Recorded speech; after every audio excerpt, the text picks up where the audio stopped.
cake নে ৰুমাল গাইছে এখন ধৰিবই নোৱাৰি ইমানেই সফট হৈছে দেখিছেনে অলপ মানুহ ভাঙি যোৱা নাই তো গাইজ আৰু এটা নতুন ভিডিঅ' লৈ মই আপোনালোকৰ ওচৰত আহিলোঁ এইটো আচলতে হাফ কেজিৰ কেক হয় এইটো কেকো কাষ্টমাইজ আছিলে ষ্ট্ৰবেৰী ফ্লেভাৰতে আছিলে আচলতে মোৰ বেছিভাগ কেকৰ অৰ্ডাৰে ষ্ট্ৰবেৰী ফ্লেভাৰত থাকে মানে কাষ্টমাৰবোৰে ষ্ট্ৰবেৰী ফ্লেভাৰটো বেছি ভাল পায় তো সেই হিচাপে ময়ো কোনোবাই সুধিলে মই সেনেকেই প্ৰিফাৰ কৰোঁ যে ষ্ট্ৰবেৰীটোৱে লৈ লোৱা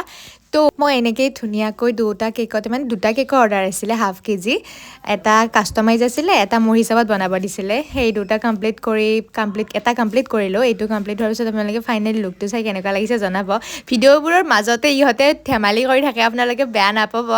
বাকী যি কি নহওক সেইটোকে খোৱাৰ পিছত আৰু নেক্সট মই যে ক'লোঁ আৰু এটা অৰ্ডাৰ থকা বুলি সেইটোও কমপ্লিট কৰিলোঁ এইটো ডিজাইন কাষ্টমাইজ নাছিলে এইটো মোৰ হিচাপত দিব দিছিলে তো মই ধুনীয়াকৈ আগৰ ডিজাইন এটা ৰিক্ৰিয়েট কৰিলোঁ কৰি পিনে ফাইনেল লুকটো আপোনালোকক শেষত দেখাম বাকী আপোনালোকে ভিডিঅ'টো চাই যদি ভাল পাইছে এটা ঠাচকৈ লাইক কৰি দিব থেংক ইউ